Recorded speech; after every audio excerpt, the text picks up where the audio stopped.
Is there anybody else alive?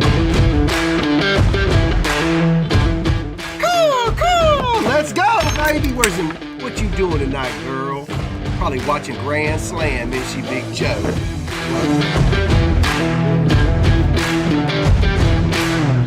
Holy shit. Here you go. Holy shit.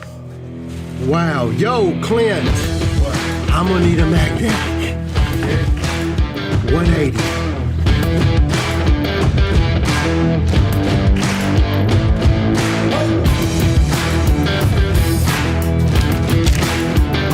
Holy fuck, dude. This is a little thin case of Tiger. Boom! Hey! Let's go, baby! I told y'all we fucking bring the fucking heat, son. Woo! What?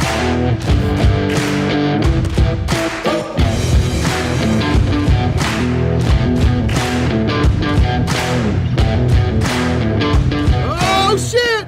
There it is! Oh my god! The fucking bomb! Get some, motherfucker! Let's go! Let's go! Let's go!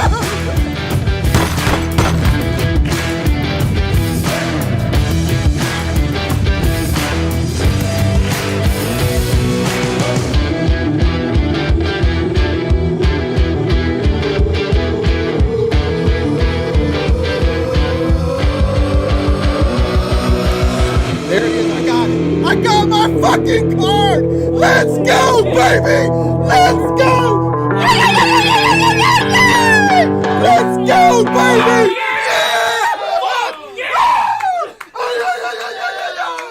Yes, baby! Told you we can do it! Let's go, baby!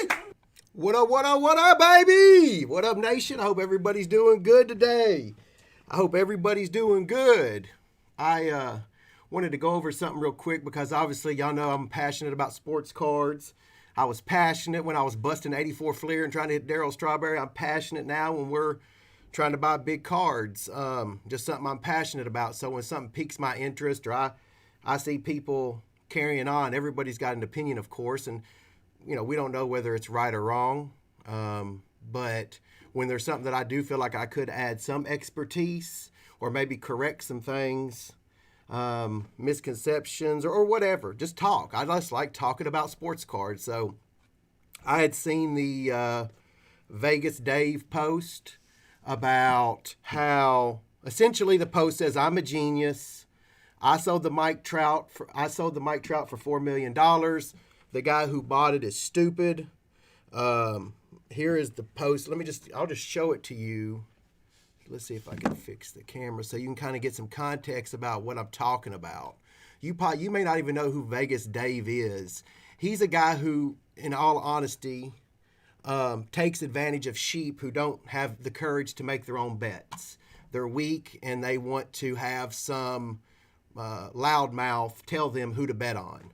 And, you know, his chargeback rate is probably about 20% because you can take that advice that he gives these poor guys and $1 and go grab you a Pepsi out of the machine. So that's who Vegas Dave is. He's a guy, he walks around with a purse and Rolls Royces and he measures people's value by how much money they have. You know, what type of jet they fly in or whatever. So it's what I have to say, it doesn't really matter because one thing is for sure, whether we're in the same industry together or not, it's not like me and Vegas Dave are going to be hanging out in Vegas or at my house. He and I aren't anything alike. Not saying my way's right and his way's wrong. I'm just saying guys like that I don't want to hang out with.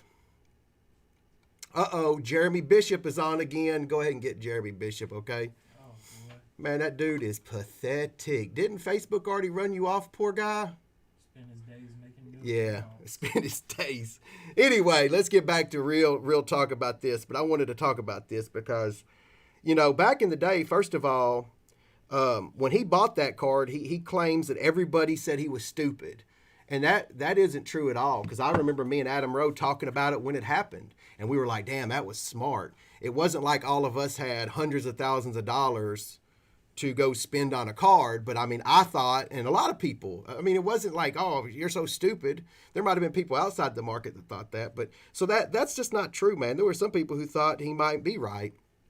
But to make this general sweeping comment that, 24 to 36 months from now, the sports card industry is going to collapse, it may very well happen, but it may very well not.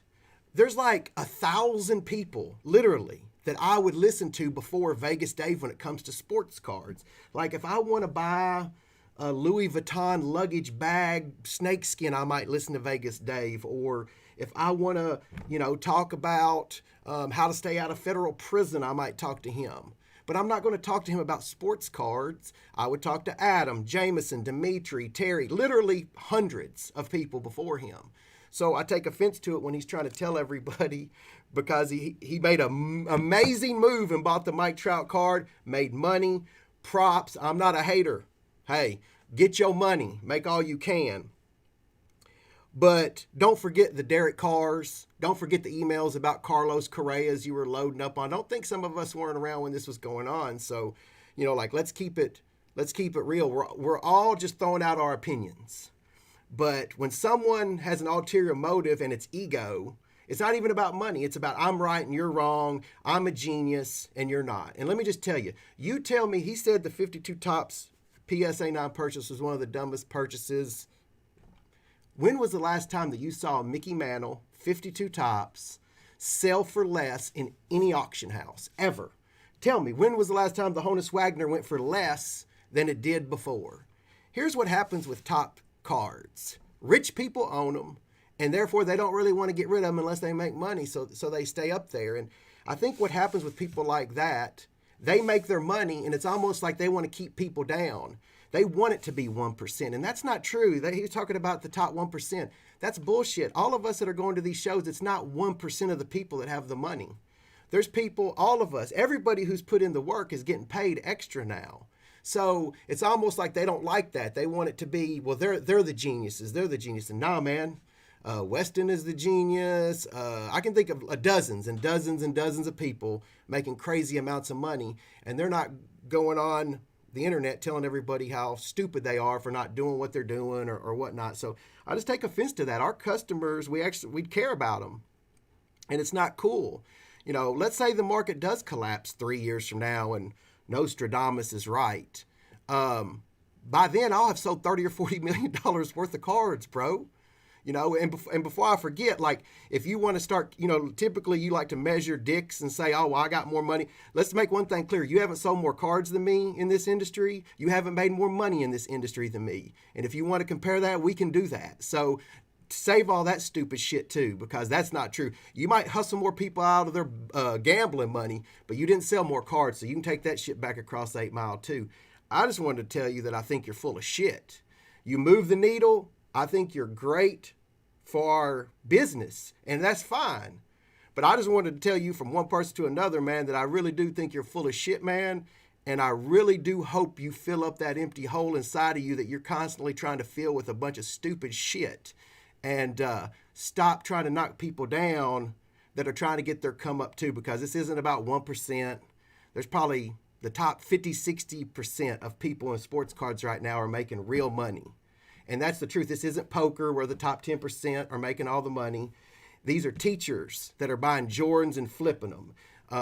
There's lawyers that are making more money selling sports cards than in their law business. These are facts. These are from people, I've never seen you at a fucking show, ever. What are you talking about, man? We don't know you. Stop acting like you know more than Adam Rowe about high-end sports cards. I mean, it's literally fucking laughable. It's just absolutely laughable, man. So what I suggest you do is maybe take that $3.5 million and invest it in some Jordan, Kobe, and LeBron, and stop trying to tell everybody what's going to happen, because your opinion is no more valuable than mine or anybody else's, bro. You move the needle. I appreciate it, man. No doubt you've put some money in my pocket. I do appreciate that. I'm not a hater. Holla at your boy. That's all I had to say. Good luck, man. Deuces, nation. Let's go, baby. Let's go.